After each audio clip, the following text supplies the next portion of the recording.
Okay, Go. it's 3 p.m. Call the meeting to order. If you have your cell phones, please mute them or turn them off. Becky, will you do roll call? I sure will. Tom Wilson, Here. Dean Friel, Here. Jack Scrogstead, Here. Chris Robertson, Here. Mike Pearson. He's on mute. That's okay. But- You could tell you responded to us. Okay. Present, sorry. Whoa, Oh, that worked. perfect. Can we do the volume? Okay, public attendees, we don't have, does anybody here have anything? No? Okay. Approval of minutes from the meeting held on November 15th, 2022. If there's no changes or corrections, the minutes we stand as presented. They're in your onboard. Was it the meeting from November 15th? Does anybody have any questions on that? No? Okay, maintenance department, Greg Saunders. Do you have anything for us today? I do have the gas supply has came due for our accounts.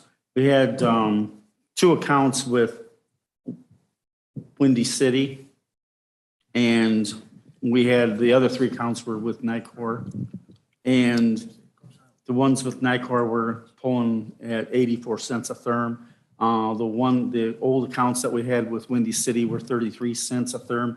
Chris Hinkle set that up several years before I started. 400,000 therms is what he set back. We can't do that anymore. It's like a 3-year term up to a 1-year term. I put it out for bids to 4 different companies, and Windy City, the current one that we have,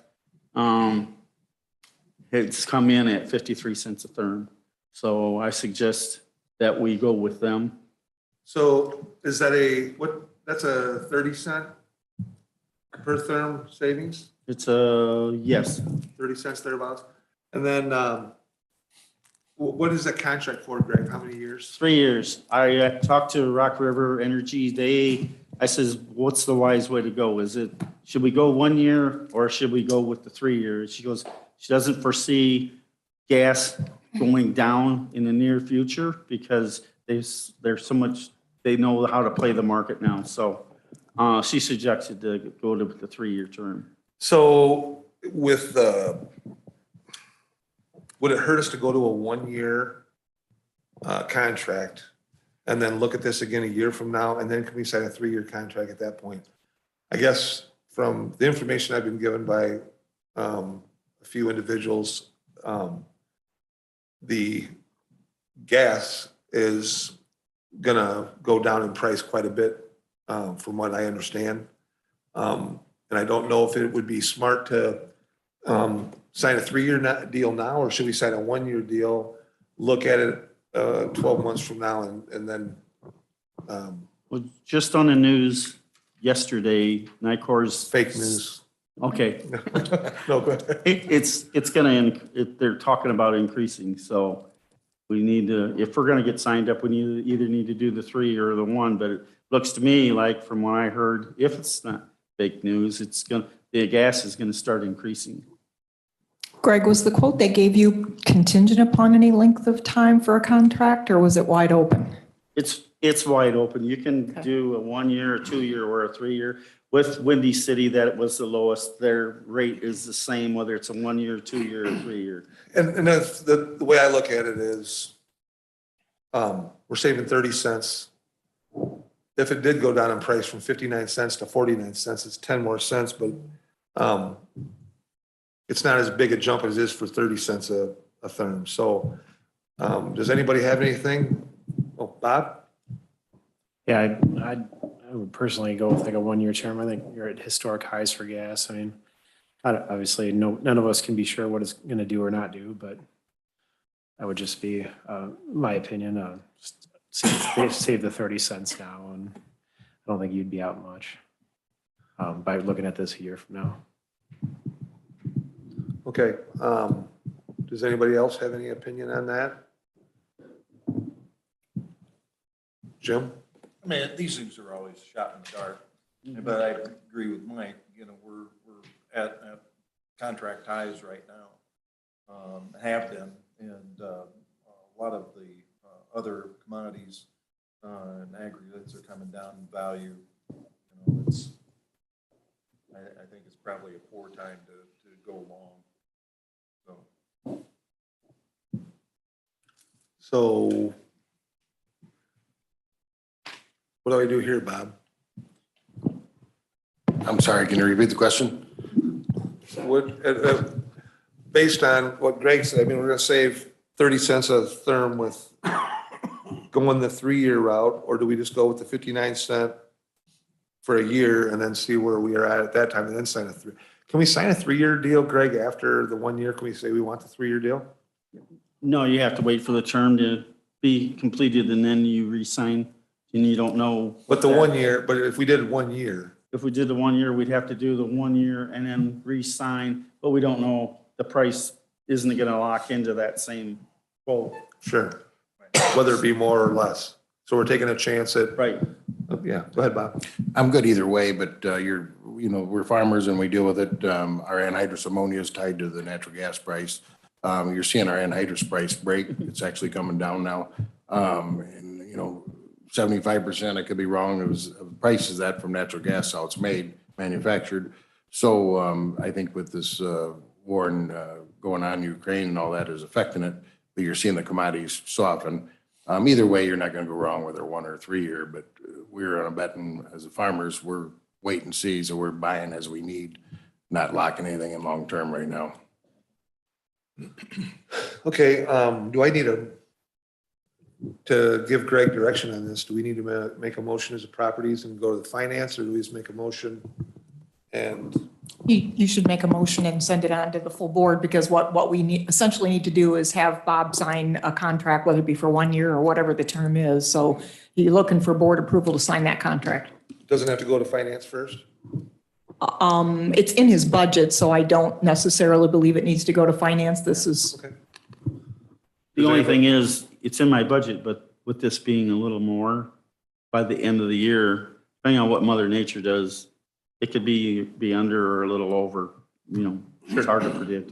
Because 2 of the accounts were at 84 cents for Right. the night course, so that's gonna be a savings on them. I think I appreciate you looking into that, but I think with the way the world is right now and the way things are looking, I think a 1 year contract would probably be a viable solution to sit and see what we, after a year, to see, were we intelligent It's the enough? same price. So. Right.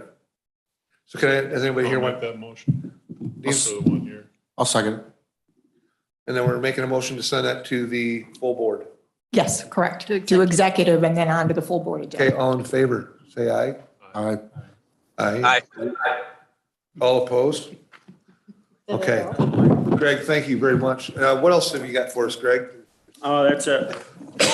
What about, so the, out at the current LEC, we're testing water for softeners and stuff in the new courts building, this building. They were testing the treatment in the boilers out there, and the water tester noticed that one of the boilers is running out of the relief valve to the drain, and it was showing high pressure, so they shut it down. The one relief valve that was blowing off will not reset. It's usually once those trip, they're pretty much bad, so they're gonna have parts for that tomorrow. We do have them running, and they're heating the building, but Right. So my understanding is we need to come up with a preventative maintenance schedule for the new LEC. And then we're going to currently go with the 2 bids that we received for the old courthouse and the new courthouse from last year. And then we're going to put out for bid the new LEC. Is that correct? are we gonna separate those out then per each unit? We already Okay. did that for 2 of them, and we'll just separate the old. I think that's a wise move to do, because if you wanna change to somebody else, you can phase them in. For sure, 100%.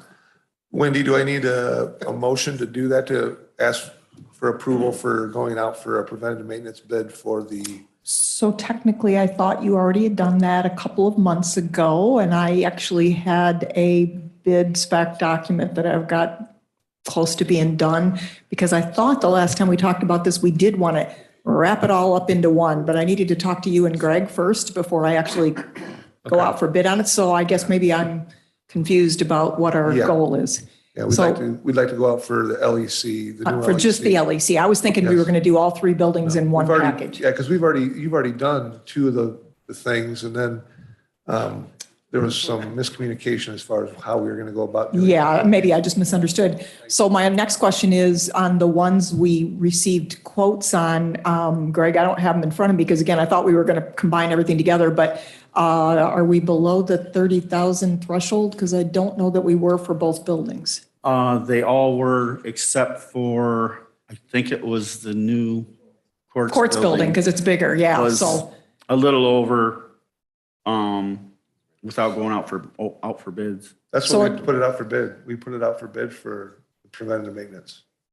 that's where I was going down the path of, but I thought we talked about doing all three facilities, old, new, and the LEC all under one umbrella and one bid. But yeah, we just, if that's not the direction we're going, that's fine. I just was under the impression we were doing all of them at once.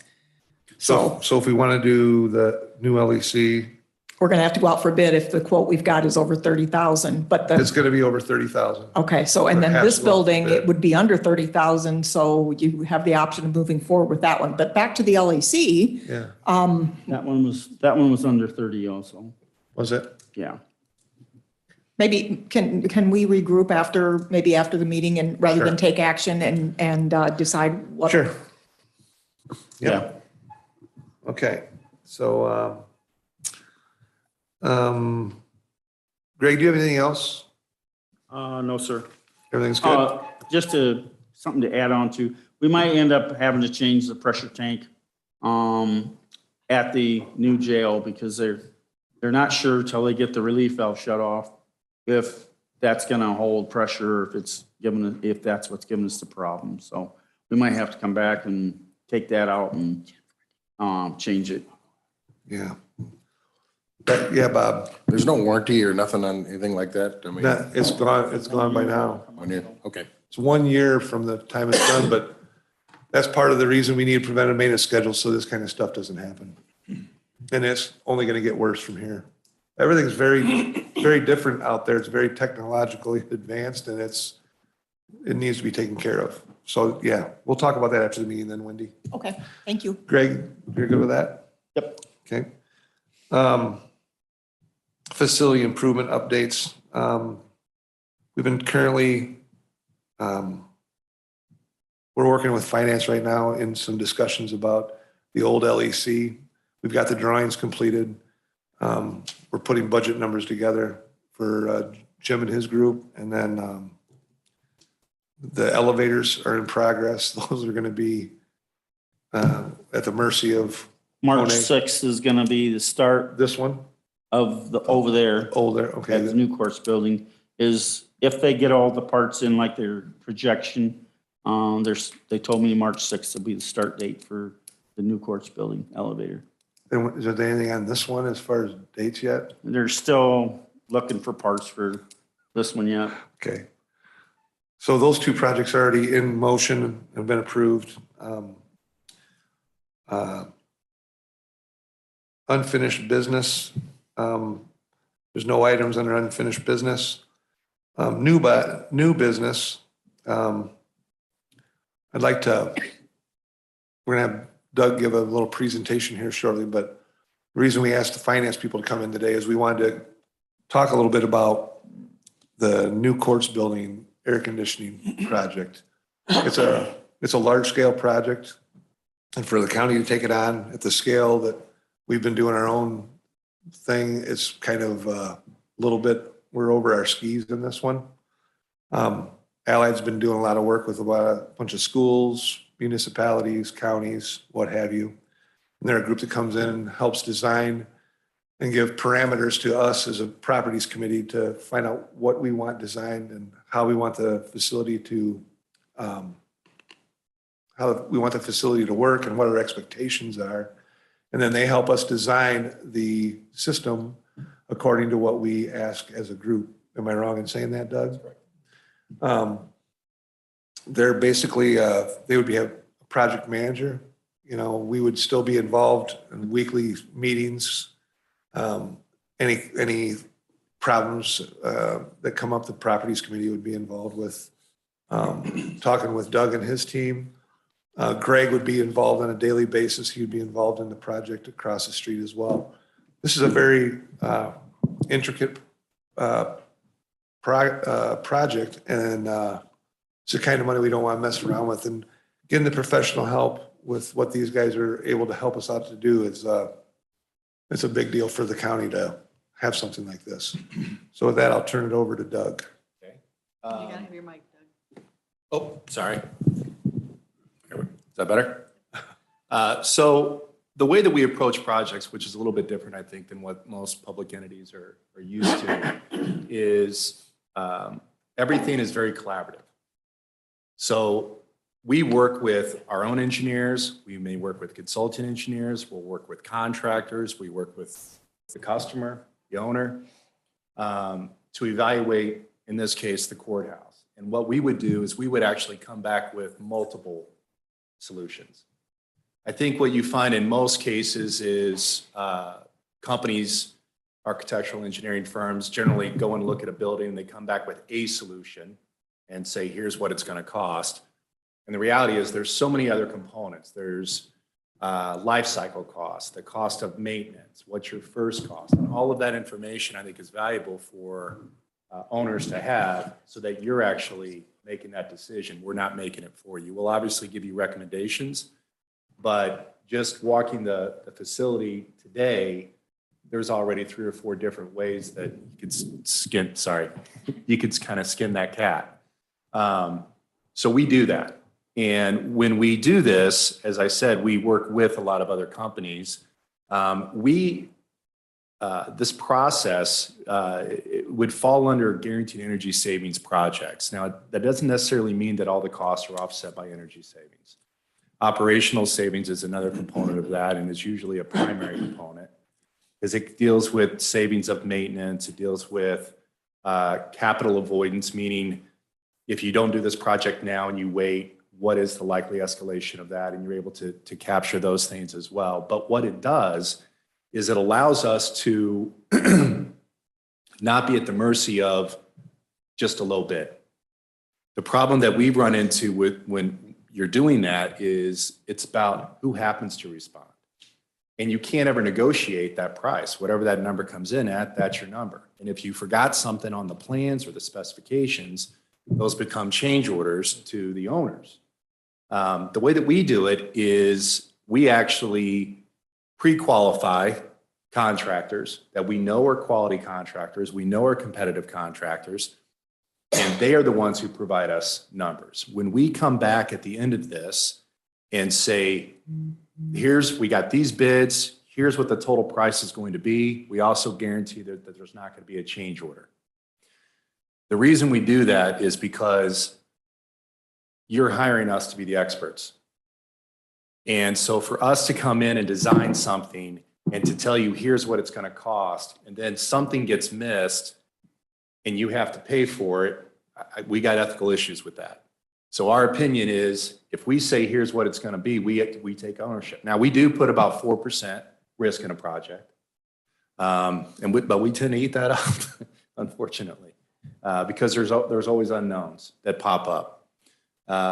The other benefit, I think, of the approach that we use is the contractors that we work with, they have a reason to want to go above and beyond for us. In a typical situation, one of the tough things I think that you face is every contractor in a public bid situation is the lowest bid. And I said this in a previous discussion, but what that means is day one, when those bids get open, they know exactly how much money they left on the table. There's no incentive for them to go above and beyond during that project, because the next project, if they're not the low bid, they don't get it. And they can't negotiate it. And that's not how it works with us. We have that capability to negotiate with somebody. We have that capability to bring people back in. So they do go above and beyond. We've accomplished, this is the best example I can give you. We did an 88,000 square foot building, complete renovation, that was $9 million, which by the way is an incredible price for that size building. I don't, please don't use that cost per square foot against me because I don't know how it came in. But we got it done in 2 months, the whole thing in 2 months. And, you know, we had guys working overtime, but they know this. We have unique things in our subcontract agreements language that help prevent some of the change order stuff that happens. And the other nice thing is, let's say that during the project, you decide you want to add some additional work to it. Typically what happens is you go and work with whoever is on site, which we would obviously talk to those contractors as well. But if we don't like the price they get, we can bring someone else in. And that is incredible leverage. That same project that I was just talking about, we had some additional valves that that the owner decided they wanted to have us address. And the company that was on site wanted $75,000 for it. We actually reached out to Hartwig, who came in and did it for 28. And that's not the kind of thing that you get to do typically through a project. So we get that capability as well. So we always use full-time project managers. You don't have someone who stops in a couple times a week to check on things. We have somebody on site. And as I've mentioned earlier, when we are looking at this building, we'll probably look at stuff that you haven't necessarily said you want. Like we looked at, I noticed your lighting. You got a bunch of fluorescent lighting in there. There's a lot of grants out there and incentives out there, and there's a lot of benefit to LED. We'll let you know what that's going to be. Doesn't matter if you do it. We don't charge you if you don't do it. And I think that other advantage of giving you the multiple solutions, we don't charge you for the time. We just want you to make whatever the best solution is for yourselves. And if we give you enough information, that's what's going to happen, as opposed to us trying to make that for you, which is, like, again, that's not our place. We just got to tell you the pros and cons and give you good information. That's kind of how we do it. Does anybody have any questions? How long has this process been going on where you can co-op without in the local government that has to put it out to bid? So the co-op purchasing has probably been around for really popular, probably the last 7 or 8 years.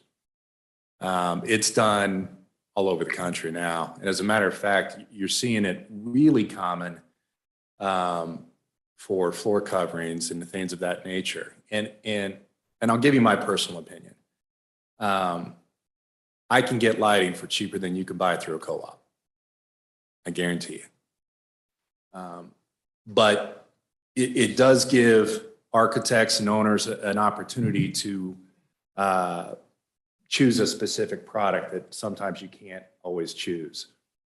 And, you know, along those lines, the other benefit I think that we have is we can make sure we're focused on local contractors.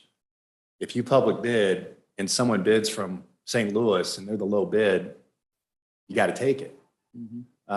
We can go back to a local contractor and say, hey, we got a number, it's about 15,000 less than you. What can you do? We have that capability.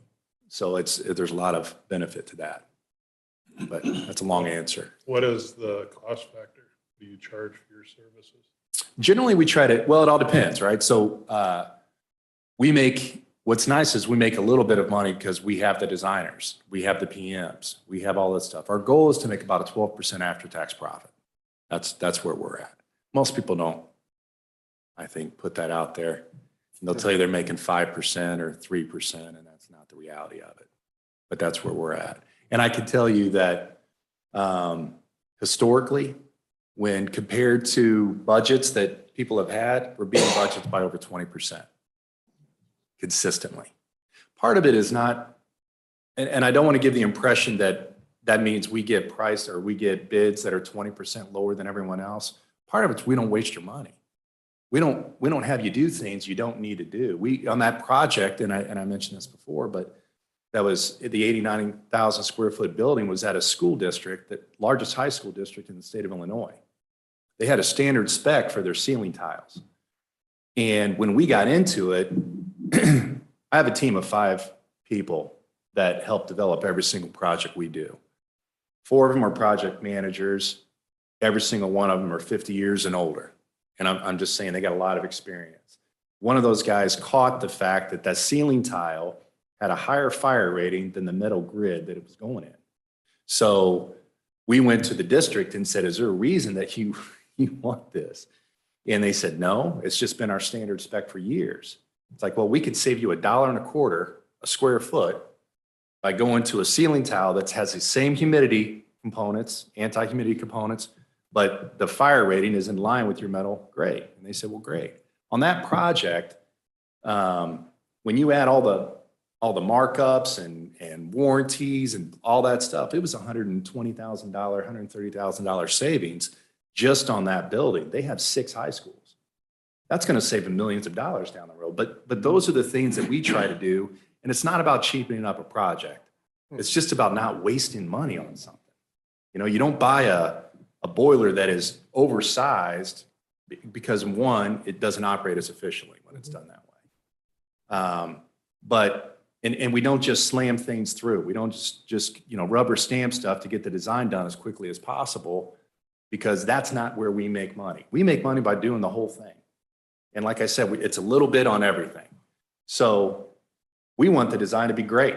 We want it to be efficient. When we do a project, I will say also, we always warranty all the MEP work for 2 years, not just 1. And the reason is, whatever issue may happen in that first year, we have such crazy cycles of weather.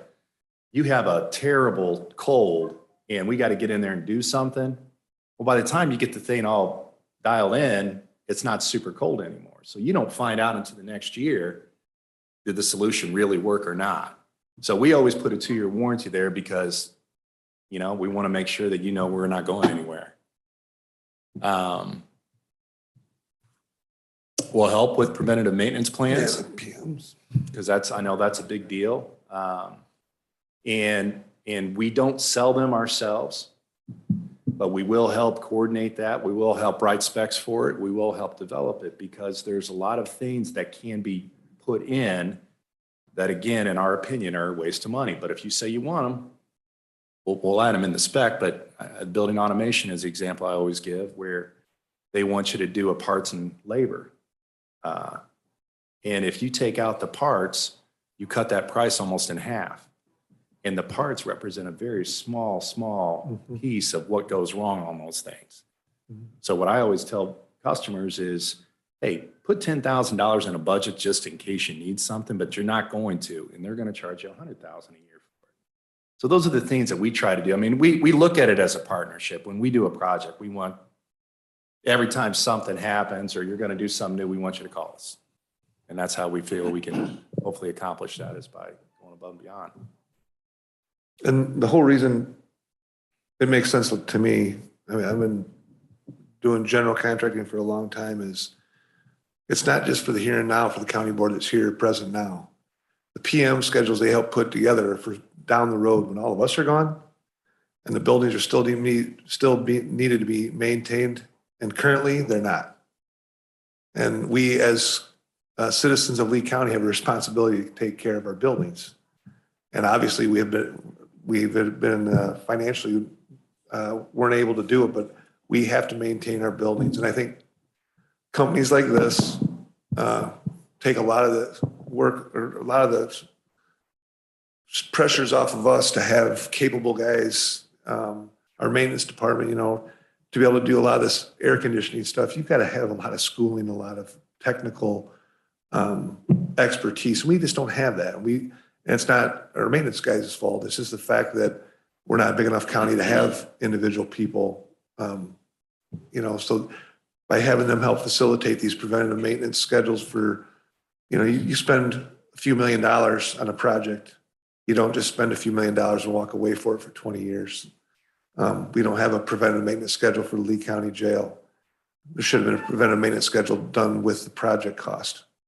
I think this is a really smart way of doing it.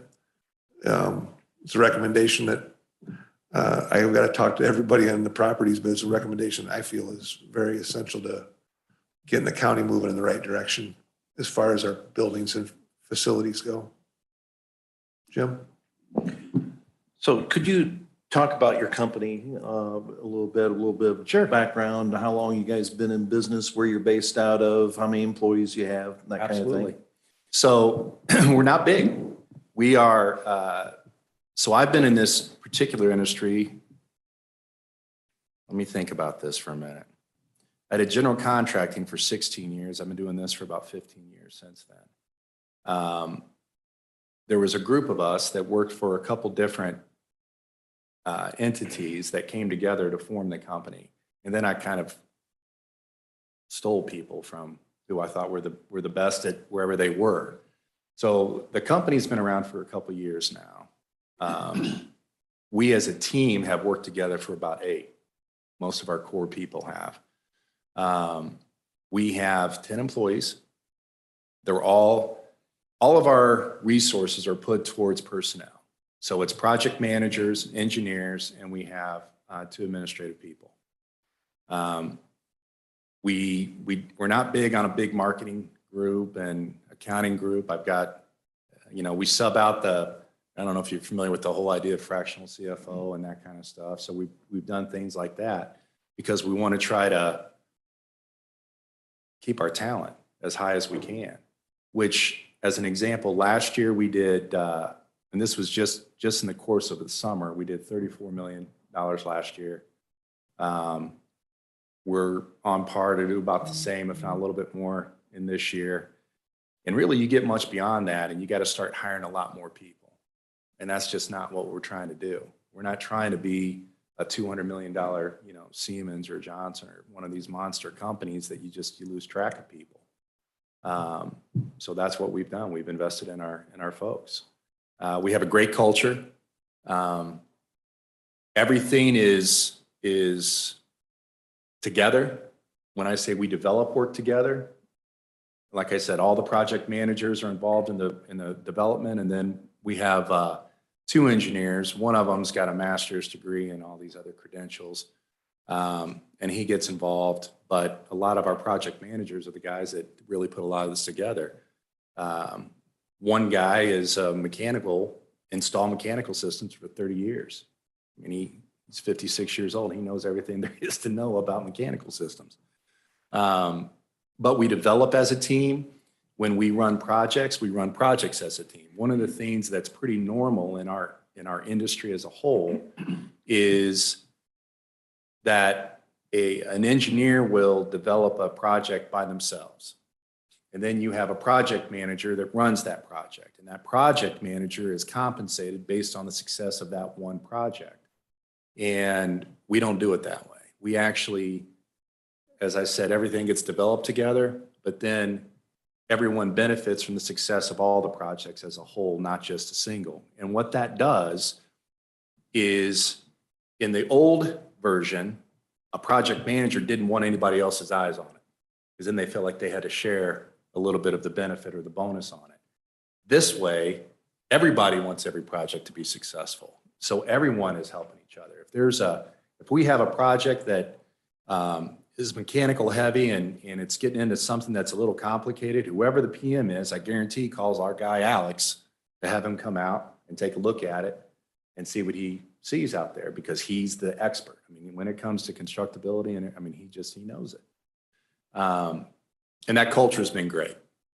I mean, that's what I think is a big difference between us and any other organization out there, is how we work together. And where are you based out of? Crystal Lake, well, Algonquin, which Okay. is an hour and 25 minutes away. I know it. Yeah. Although I will say Alex actually lives in Indiana, but we have an apartment for him that he's here all the time. So he's here. I think his wife likes it that way. But so we're Illinois based. So do you have a list of clients that we could contact? And just Absolutely. personally talk to them and Absolutely. find out what their experience was? Be happy to do that. Love to do that. And they have a great website I've checked out. Thank you. Yeah, that's a great, references in this industry are enormous because it's different. It's very similar to private sector and how work is done. But in the public sector, it's different. And what it's always been interesting to me is if someone has a bad experience with an architect, you get another architect. If someone has a bad experience with someone in our industry, they never do it again. They just lose all faith in it. So there's a lot of pressure to make sure you don't mess up. And if you do, that you step up. I mean, that's the other piece. I wish I could tell you that we've never had a hiccup on a project, but it's really how you take care of it that matters. Yeah, go ahead, Tom. Doug, just clarification. I understand the concept of what you're doing, I think, and how we're going to do this. But then we develop the preventative maintenance schedules. Are you guys going to stay with us involved in some of that, contracting it? Because some of what we need to do preventatively is, as you said, Tom, is above the skill level of our people. So is this a continuing process that we're? So the way that we would typically approach that is we would work with Greg and try to identify what's the skill set of the people that you have currently on staff and what can they do and what do they not feel comfortable doing. Based on the things that they don't feel comfortable doing or you choose not to have them do, then we would put together a program that accomplishes whatever those aspects are. And then you can get numbers for, or we can include the preventative maintenance within our contract and sub it to somebody, and then we would obviously stay involved at that point. Okay. I don't know, does that answer your question? Yes, yeah, thank you. And you understand, what we're after is that we don't have a new system. All of a sudden, we realize we need water filtration to take care of an issue. That shouldn't have been there to begin with. I mean, that's just horrendous. No, and with the knowledge we have with the knowledge we would have with them, with engineers and what we have on the properties committee, I think we would formulate a really good opinion of what would be necessary where we wouldn't have this issue down the road. But it's a big deal for this project to move forward. This is one of the directions I think it needs to go. Yeah. Well, a little bit, my experience in this, where Tom and I were talking about this earlier. So I was involved, I was on the school board, local school board, and we had an elementary school that went for the lowest bid contractor, but then got sold on a newfangled HVAC control system that was supposed to be the greatest and best, ended up being a complete disaster. And of course, by the time we realized how much of a disaster it was, the company out of Arizona had gone bankrupt. And we had nothing to do, and we ended up going with a performance contract, very similar to the type of situation you're talking about. Mm-hmm. So I've seen firsthand how that benefits, and it does take a lot of the onus off of, this committee to understand, to make those decisions, because you guys are going to be doing the design work and then bringing the parameters, say, here's what X is going to cost, here's what this is going to cost. And put the plan together. And so I appreciate what you're laying out here. Thank you. And just so you know, and I think this is important, we do not self-perform any of the actual labor. And the reason I say that's very important is a lot of companies have tried to, they have a mechanical group or they have a building automation group. And I have never seen it where that gets you the best price because there's no competition in that scenario, or the best performance. The fact that we are in a position that we will competitively bid things out also means we're holding the purse strings to get stuff done. There was a period where I worked for a large global company. And the hardest part of every project was when we got to our own self-performed stuff, because you just didn't have the same, ironically, you didn't have the same leverage over your own people sometimes. So we try to do things, and building automation is a good example. One of the things that is commonly missed on a project is a commissioning process. And I don't know if anyone's familiar with what this means, but When you design a system, you basically say, here's how this system is going to operate. Here's how this building automation system is going to function. Commissioning it simply means you're testing to make sure it's doing it. But it's rarely done. A lot of times we go into facilities and we find out the newest facilities are quite often the least energy efficient. And it's because they were never commissioned. So we'll do that. We make sure we commission the system to make sure that it is running.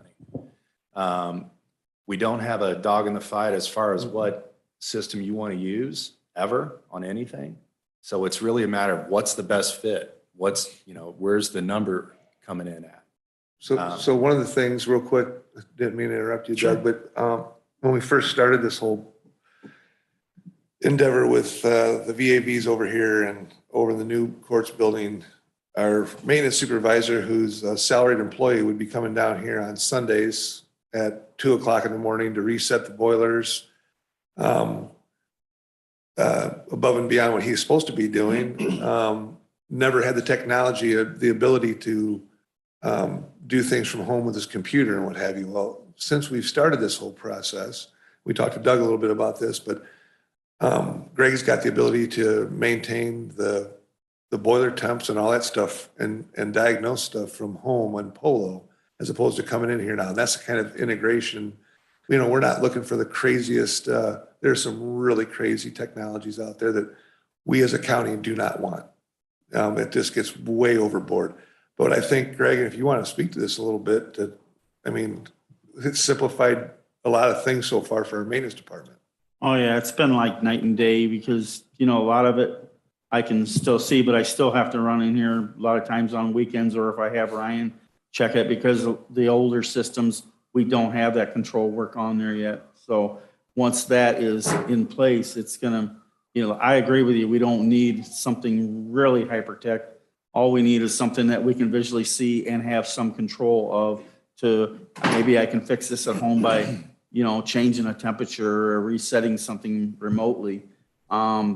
That's, really helpful in keeping an eye on it. And if it's something that I can't change, I have to call somebody anyway. So Right.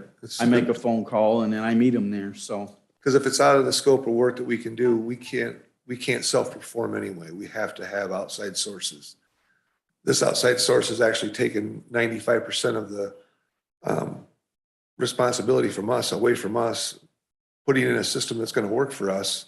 And then we get to benefit from the implementation of it and, make it as complex as we'd like, which we're not looking for overly complex, because there's a lot of complexities that could be added in this, but we don't need them.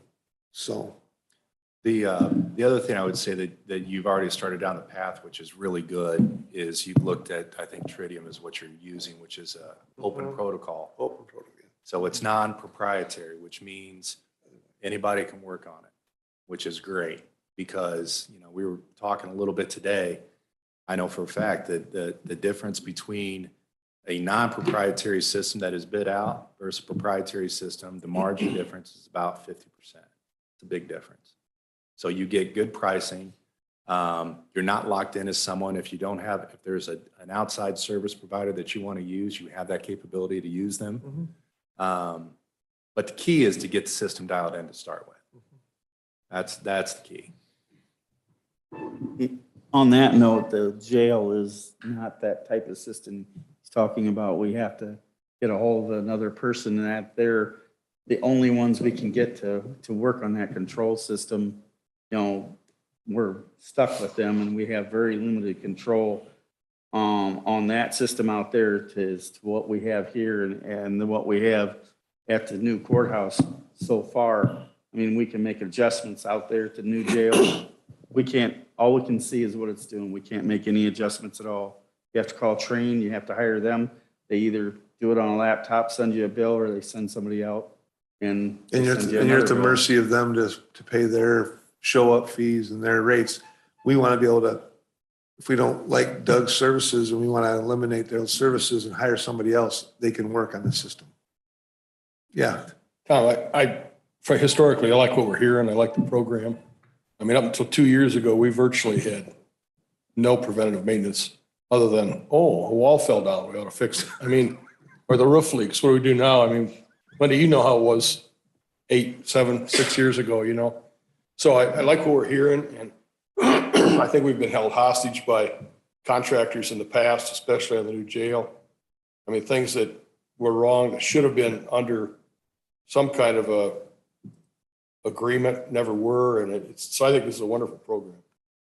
I think you've done a good job lining this up.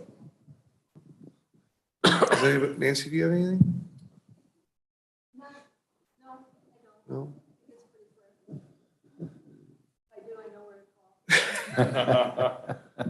No, I mean, and again, as far as the properties committee goes, I mean, there's projects that we're going to be undertaking that we have no problem facilitating a lot of these things.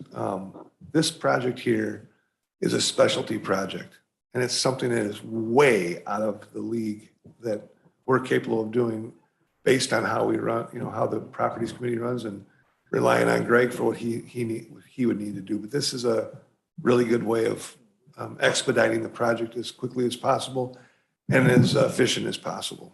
So speaking of that, Tom, could I ask a question? Doug, so assuming that there's consensus and this is the direction that we want to go, can you give me just a high-level overview of next steps? What happens? What's the timeline look like? Where do we go from here, assuming there's consensus?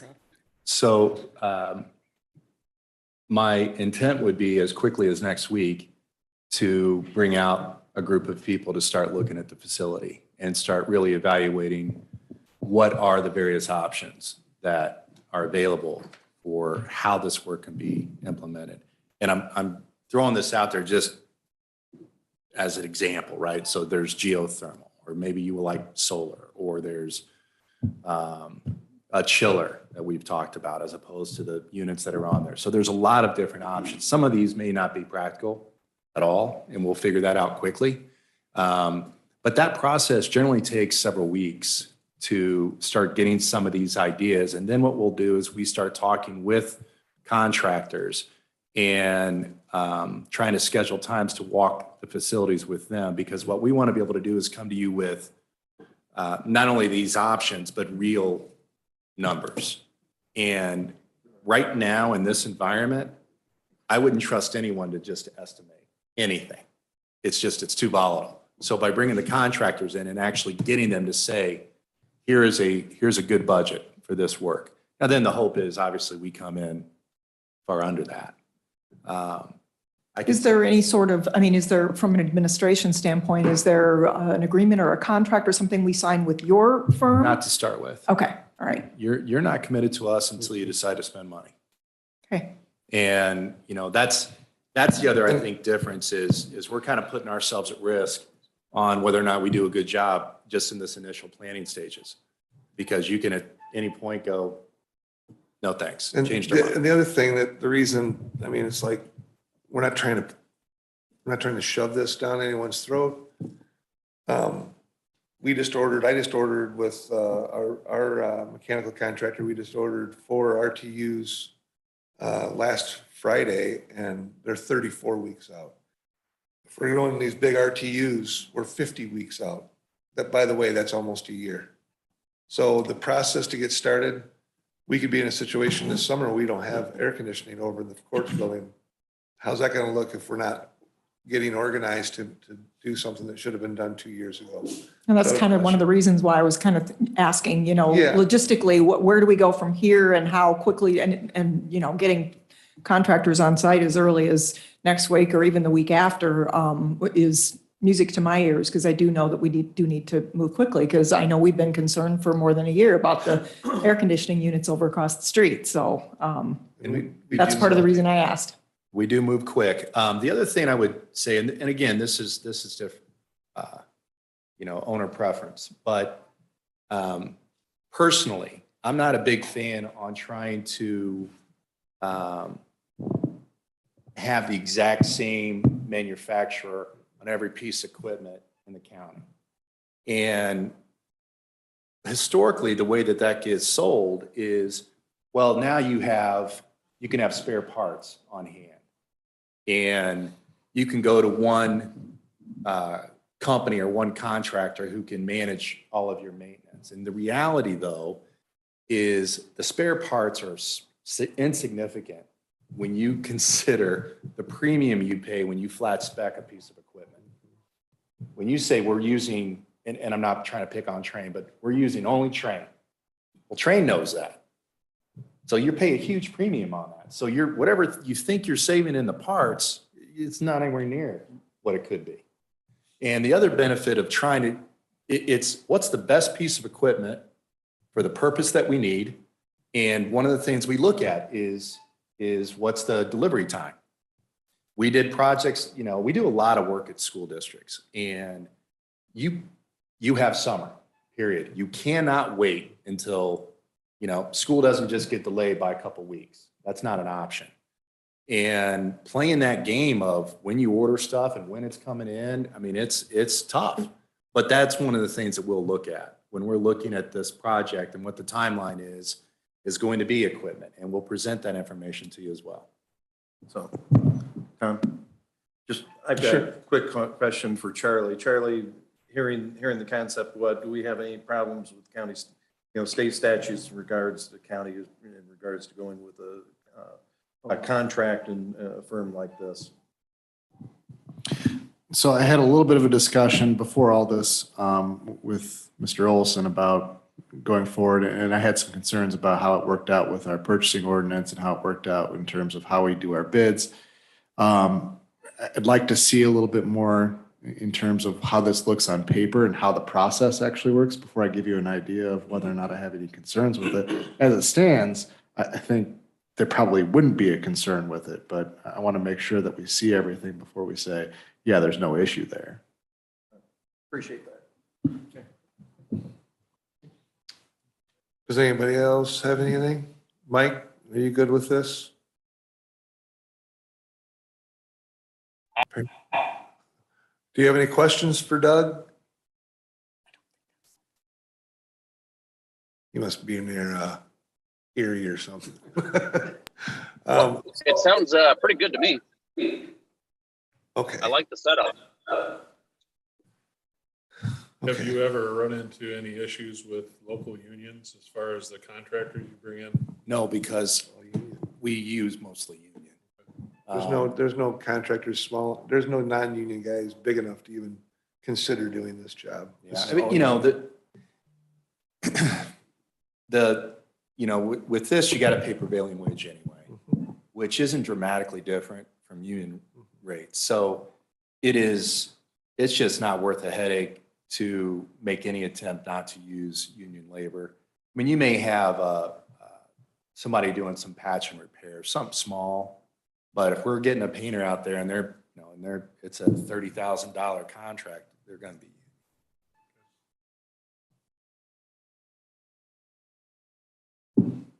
Any other questions for Doug? Thank you very much for coming in. We really appreciate it. My pleasure. It's hopefully we'll be able to get something done and work something out. Okay. Thank you so much. Get a site out.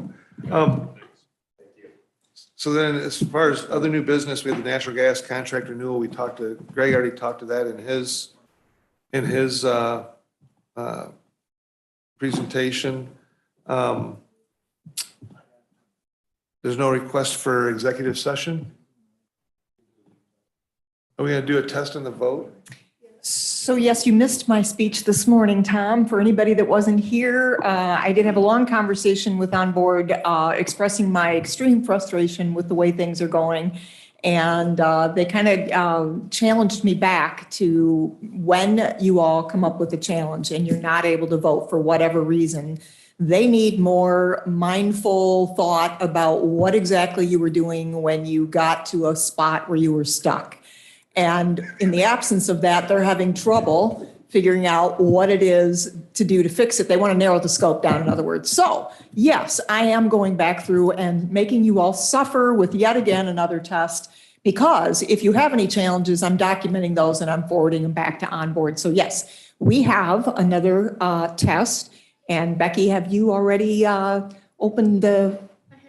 All right, so Becky has opened up your voting, and I want you to try it one more time. If you get stuck, Please remember what you were doing when you got stuck.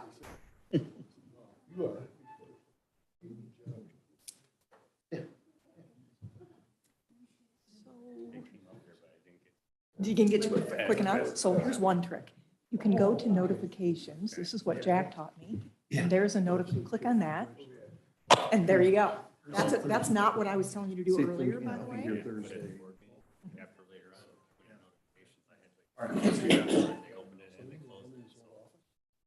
I could have probably voted. Yes, cast vote. Yes. Abstain on that one. Yeah.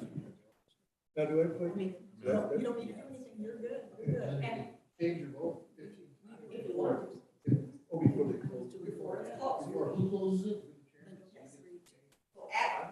As the chair of this committee, you are the one that will formally close the vote, which sends Becky a signal to close the vote in the software. It says, no more votes.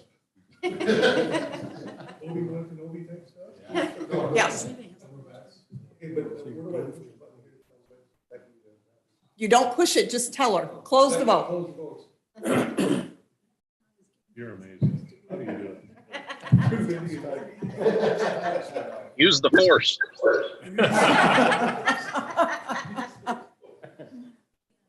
All right, and then what happens once she closes the vote is it pops up on the screen and you can see exactly how everybody voted and you'll have the tally of the votes. Did Mike get in here for a vote this time? I know you're traveling, Mike. Okay, yay, I Mike. did. You go. All right, I tried. you did it. You were successful. Thank you. All right, so far today, we've had no one get stuck, so none of you are helping me with this whole process, but thank you. It worked much more smoothly. I think going to the codification, that's the only way to do it. Well, it certainly circumvented a lot of the problems. So the only problem with that is if you lose your toolbar at the top, you gotta come back out and come back in. Right. So, all right, that's all I had, Tom. Thank you for that experiment. Very good. Okay. Do I have a motion to adjourn this meeting? Dave, Real, Susan? Yeah. Right here.